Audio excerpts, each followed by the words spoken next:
The Tennis Gambling Podcast and the Sports Gambling Podcast Network is brought to you by Hall of Fame Bets, sports and research platform for parlays, player props, and game lines. Download the Hall of Fame Bets app or visit HOPENY.com. Use code SGPN to get 50% off your first month and start making smarter bets today.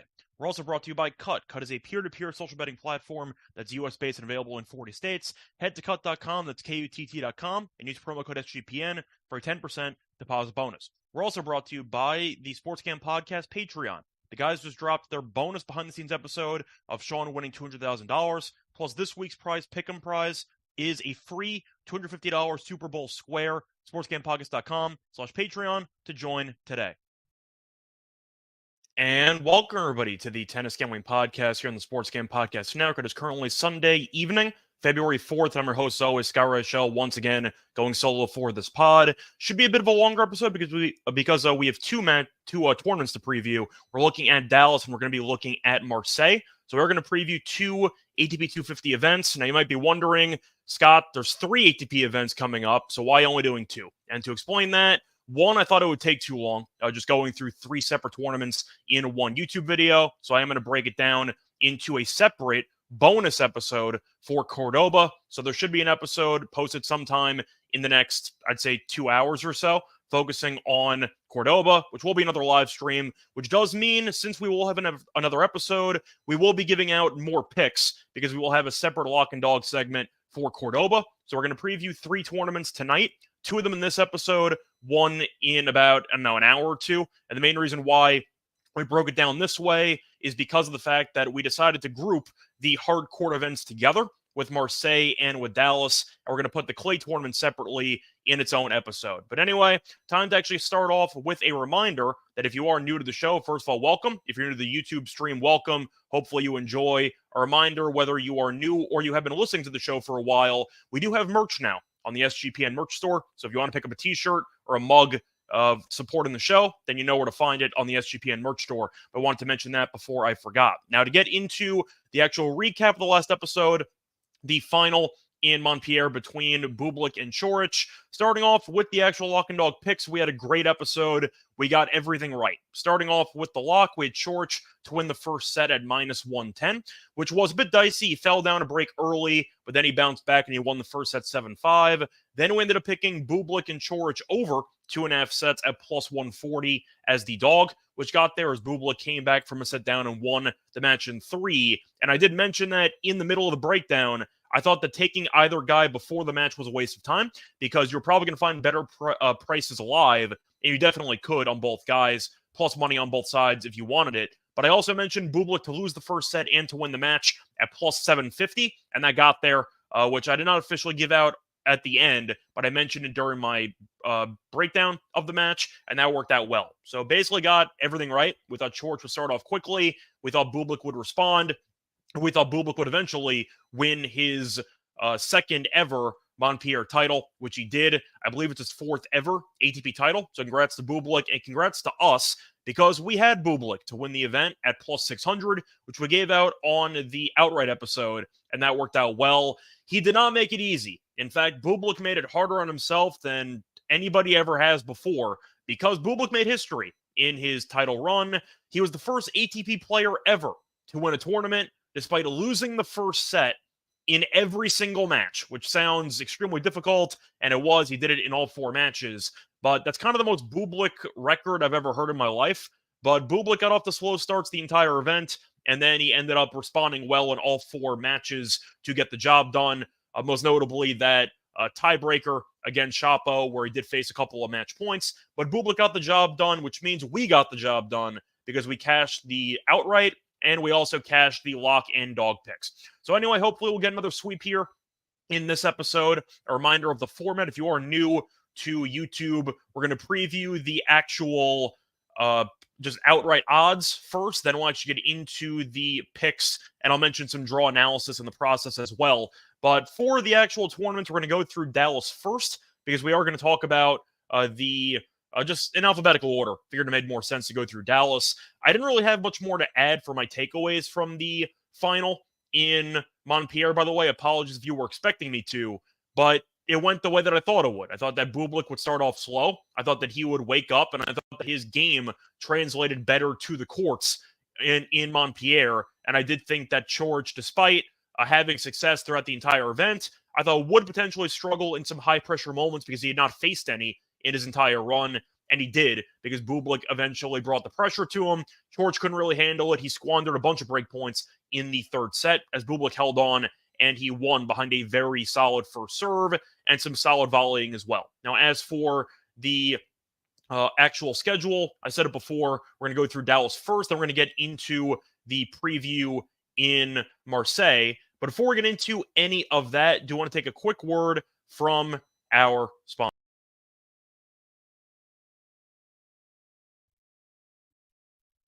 We're brought to you by the SGP Patreon. The guys just dropped this month's bonus episode, behind-the-scenes breakdown of Sean's $200,000 win. This week's Patreon pick'em prize is a free $250 Super Bowl square, plus access to all the pick sheets and an exclusive channel on Discord. Head over to sportsgamepodcast.com/Patreon.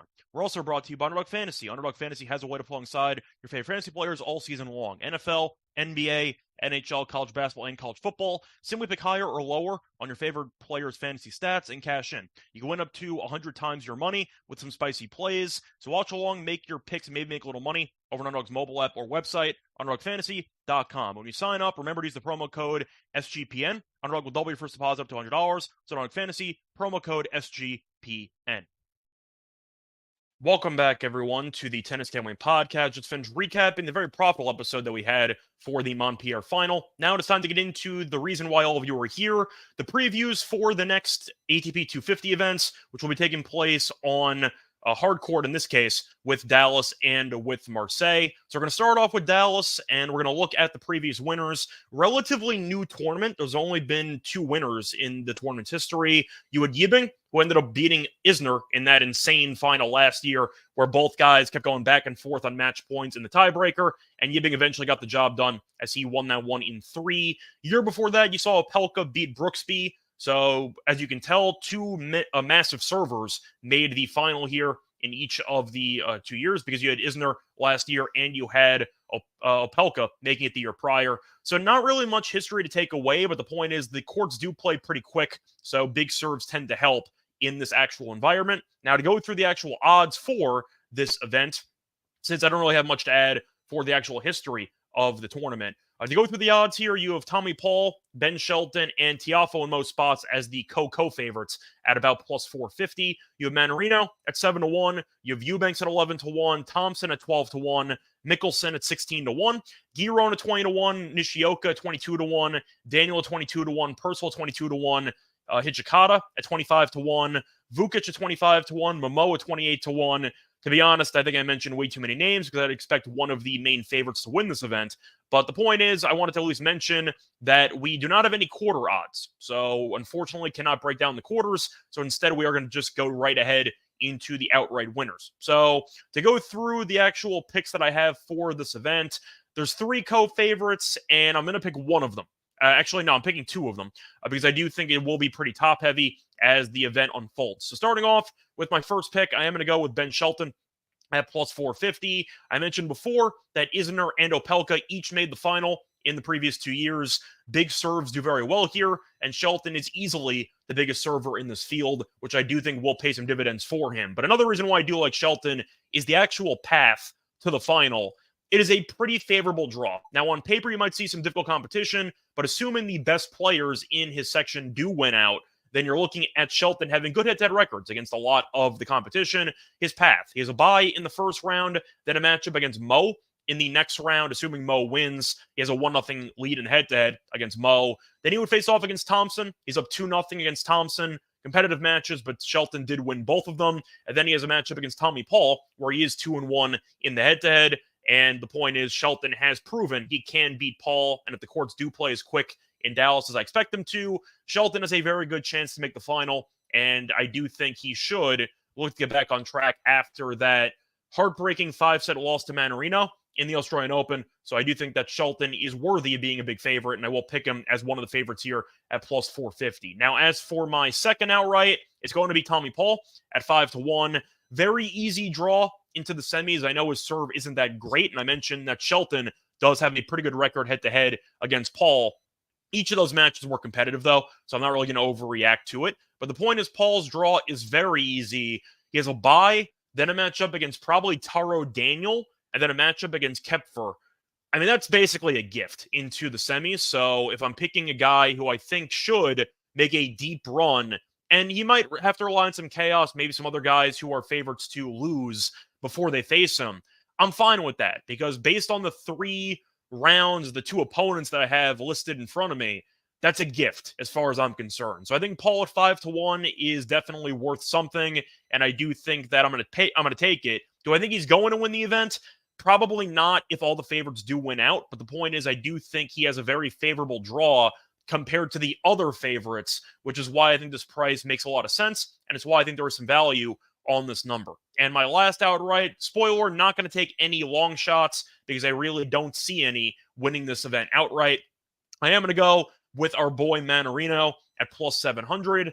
Last time we saw him, he got buried against Djokovic in the Australian Open, but we saw how good of a run he made before that loss, and he also played in the Davis Cup, and he looked pretty good. So the point is he should be pretty, I'd say, on point for this tournament because he was not sitting around doing nothing since the Australian Open. He was playing Davis Cup action with France, and he did win his matches. So he should look pretty sharp, and I do think he has the game to beat Shelton. We saw it, for example, as he was able to beat Shelton in the Australian Open. He also won 3 titles last year. 2 of them were on indoor hard court, so I know that his game does translate well to any indoor hardcore environment, and Manarino is very annoying to play against because he's very unique with the style. We know he keeps the ball in play, hits the ball very flat, and I do think he's in line for a good showing, especially based on the head-to-heads of guys in his path. So looking at his potential draw, he has a bye in the first round, then a matchup against probably Nishioka, 2-0 head-to-head. Then maybe Eubanks in the next round, but Eubanks is not exactly done well head-to-head against, but Eubanks is a head case, and I don't think Eubanks is that good. I've gone on record saying that, so I think Eubanks probably loses before even facing off against Manarino in that hypothetical matchup in the quarters. And then he has a matchup against Tiafoe, where he's 1-2 in the head-to-head. All the matches were competitive, though, so that can be close. But Tiafoe's also been inconsistent recently, and I really don't like his current form. So even though the head-to-head isn't as solid as, for example, Shelton's, which I mentioned in his respective draw, I do think Manarino's consistency is going to help him outlast some questionable guys like Eubanks and Tiafoe, who can self-destruct at any moment, and they might end up losing before even facing off against Manarino. But 7-1 for a guy with 3 titles last year, 2 of them on indoor hard court, I think going to bode well for him in the spot.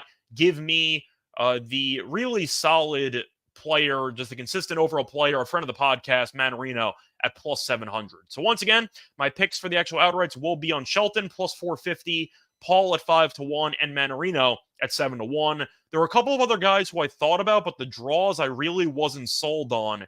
Tiafoe's draw is okay. I do wonder if Mickelson will give him a threat in the second round or not. We'll see. But Mickelson looks pretty good in Australia. We'll see how he looks in this matchup. But Tiafoe's a head case. I saw him lose in this event last year to a Wolf. So Tiafoe, we know, can beat himself more often than on a rare occasion. He does it pretty often, actually. So Tiafoe, I'm going to stay away from. I just don't want to take that price with a guy who's that untrustworthy in these spots. I thought about maybe taking a shot with Eubanks based on the draw and the fact that the head-to-head has been favorable on his behalf against Manarino. But do I think Eubanks is good enough to win this event? No. His serve is very good, though, which is why I consider it, but I don't trust Eubanks enough to actually get the job done to win the entire thing. Maybe if they had quarter draws, I'd consider it, but once again, I don't have quarter odds to actually choose from, so I can't take Eubanks as a result. Now, for other options, I thought about maybe Thompson, solely based on the initial draw in the first 2 rounds, but the point is Shelton has beaten him in the 2 meetings, so I can't take him there. And that's basically it. I feel like I'm going to mention Marseille in a second, having the much tougher overall draw and field. But for the sake of Dallas, I do see one of the chalky favorites winning. And as a result, I did pick 3 chalky favorites as my outright picks to win this event. Now, as for Marseille, we're going to switch gears talking about what should be a much more, I don't want to say competitive field, because this definitely is the more talented field. You might argue it's going to be top heavy once again, but you have a lot of really, really good players in this field, and I'm not going to be biased towards America because I am American. The overall field is a lot better in Marseille, as far as I'm concerned. Now, looking at the actual outrights and looking at the actual prices for those outrights. We're going to start off reading off all the favorites, and we'll go down the line. Hurkacz is the favorite at plus 450. Dimitrov is 6-1. Humbert is 8-1. Korda is 8-1. Kashanov's 8-1. Felix is plus 900. Leheshka is 14-1. Batista Agut is 16-1. Musetti's 20-1. Shapo is 20-1. Fakina's 22-1. Shevchenko's 25-1. Makic is 25-1. Rusevori's 25-1. And that's basically it. So to go through the history of the event, talking about the previous winners, Hurkacz is the defending champion. You actually have a couple of former champions in this current field. Hurkacz beat Bonzi last year. Rublev beat Felix. Felix is in the field, but he never won. He was just a runner-up twice. Medvedev beat Herbert in the tournament a couple years ago. Tsitsipas beat Felix. You saw Tsitsipas win again against Kukushin, and you saw Kashanov beat Puig. So you have Hurkacz in the field, Felix, two-time runner-up in the field. You have Kashanov in the field as well. So several former champions, and we'll see what happens as the tournament unfolds. But Hurkacz, I think, is a worthy favorite, and I do think he's in a line to win this event. He's been very, very good recently. He was great here last year. The serve kind of dominated the entire tournament, and I do think you're going to see a pretty similar story here. So for my outright pick, I'm going to start off with Hurkacz, defending champion, best player in the field, looked really good in Australia, lost a hard 5-set match to Medvedev, who was 1 set away from winning the entire event. So I do like the current form that Hurkacz was in. He looked good in the United Cup before the Australian Open. He's been very solid. I think he's worthy of being a favorite, and he has a pretty good draw. Looking at the actual path for Hurkacz, he has a bye in the first round, then Shevchenko in the next round, which can be difficult, but I think the serve is going to dominate in that match. So I think that Hurkacz will eventually find a break or two as he will beat Shevchenko. Then either Makic or Musetti. If you want to throw Murray into there, be my guest, but I'm not going to waste my time with Murray. I think Makic is going to end up winning that little section, so that can be a fun match, but Hurkacz is the better player, so that's going to be the common theme here. I just think Hurkacz is better amongst all his peers in the immediate draw, which is why I think he has a decent path to the final. Now, in the semis, you'd have to face off against either Humbert, Shapo, or Fakina. I'll let those guys kill each other, and I'll let Hurkacz feast on the scraps. But when you're the best server in the entire field by a wide margin, and you were able to win this title last year, I do think there's some value with that actual price, and I think he's worthy of being plus 450. So that will be my first pick. Now, I will admit, for a lot of these guys, I was tempted by, but the draw was very difficult. And one of the guys mentioned is actually in the comment section, as Myron mentioned that he had thoughts about Felix at plus 900 because he's great on indoors and definitely benefits him and his confidence. You're not wrong, because I thought about taking Felix at 9-1. The issue is I noticed the same problem with a lot of these guys. The draws are not that favorable. Now, Felix has a decent draw early against Hallis and against Zhang or Mueller. Should win both of those. The problem is he'd face off against Kashanov in the quarters. And Kashanov's done well in the head-to-head against Felix. So it's not exactly a great path for Felix after the first 2 rounds. I thought about Felix. I didn't take him. I actually only have 2 outrights in this entire event, and Hurkacz is one of them. But Felix I was tempted by. I was concerned about the head-to-head against Kashanov, and I do think that match would be an absolute war. So I didn't really feel great about it. Felix, though, was an honorable mention for one of the outrights I was going to take. I didn't take it. I was not a fan of his draw against Kashanov, followed by potentially some other high-profile guys, including Hurkacz. So I stayed away from Felix. I get the angle, though. Very good on hard court, indoor especially, and plus 900 is a pretty good price. I just didn't take him because I thought this field was too difficult, and I didn't think Felix would win the entire event. Now, as for my other outright, going to be a little bit out of left field, but I did go with a semi-long shot in this event. I did take Leheshka at 14-1. Now, a couple reasons why. First of all, he was in very good form entering the Australian Open. Fatigue might have played an issue there, but he ended up beating everybody in Adelaide as he won the title, beat Draper, killed Korda in the semi. But the point is, Leheshka won his first ever ATP title right before the Australian Open, and I do think that's going to bode well for him and his confidence moving forward. Now, he did play a match in the Davis Cup. I believe it was against Israel, where he ended up winning. But the point is, he did not take any time off after Australia. He's been staying sharp. He was in Davis Cup action with the Czechs. So the point is, I do think you're looking at a guy who should be in good form. Kind of like my angle with Manarino. I like guys who remain active, who are not going to be rusty early in events. And I do think that Lehecka is going to look pretty sharp from the get-go in this event. Now, the main reason why I am going to take him is the actual path, because I think Lehecka's path is very solid for a 14-1 odds guy to win the event. Now, to go through the actual path, qualifier in the first round, he should win that. Then Rinderknech, I think he should win that. Then either Dimitrov or Korda. Now, Dimitrov and Korda were two other guys who I thought about. Korda, not so much because he's a head case and he's been really bad so far in 2024. Dimitrov, I thought about, but I did not like the draw. I think Korda can beat Dimitrov. That's a pretty fun match. But the point is, Lehecka randomly has a winning record against both Dimitrov and Korda. So Lehecka's been good against those two opponents. Then potentially Felix or Kashanov. And he did beat Felix in the only meeting, is 0-2 against Kashanov head-to-head. But once again, I'm kind of going to let Dimitrov and Korda kill each other. I'm going to let Felix and Kashanov kill each other. And hopefully Lehecka's standing against weakened versions of these opponents. And as a result, I think there's some value on Lehecka at 14-1. But it's mostly based on his confidence, the fact that he won a title right before the Australian Open, the fact that he's remained active in the Davis Cup, and the fact that he's still a very solid player. The issue I had with him in previous years was his lack of mental toughness and his willingness to fold in big moments. We saw it against Baez last year in a title. I forgot which event that was. I want to say that was the Western and Southern Open, I think. But the point is, he had a chance to win, didn't get it done. And then he also blew that triple match point lead against Murray. I think it was in Doha last year where he was serving for the match and he choked it. So I had issues with Lehecka, with his mental toughness, and I was going to wait for him to prove to me that he could handle getting over the hump, so to speak, when he was in some high-pressure moments. He proved that to me in Adelaide. That's good enough for me. I like the draw. Give me Lehecka at 14-1. So once again, my overall picks for the entire episode for the outrights, my picks for Dallas are going to be on Shelton at 450, Paul at 5-1, Manarino at 7-1. Then moving on to Marseille, I have chalk, I have Hurkacz at 450, and I do have Lehecka at 14-1. Thought about Dimitrov, thought about Felix, and I even thought about Kashanov, but the draws individually were a bit too difficult for me to want to lay such a price with them.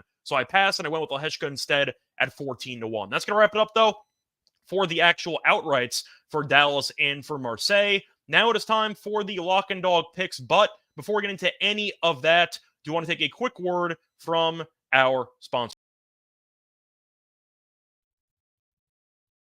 We're brought to you by Cut. Cut is a peer-to-peer social betting platform that's US-based and available in 40 states. Peer-to-peer social betting is the new and better way to bet. Bet directly against your friends or other users on sports, politics, pop culture, and other events with verifiable outcomes, plus a ton of fun social features that give it the feel of a betting social network. Cut offers low VIG and fully customizable odds. You can create your own bets. Cut handles the payment side of things, so you never have to worry about chasing down your money. Social features include group chats, betting leaderboards, head-to-head history, user profiles, fan groups, and more. They also have good rewards. Get cash back every single time you bet against your friends or other users. Cut also allows you to list almost any kind of bet, perfect for getting action on those fun Super Bowl prop bets. Cut is the peer-to-peer social betting platform that's US-based and available in 40 states. Head to cut.com, that's KUTT.com, and use promo code SGPN for a 10% deposit bonus. We're also brought to you by Hall of Fame Bets. Win bigger betting smarter this NFL season with Hall of Fame Bets, sports analytics platform for parlays, player props, and game lines. Research every NFL,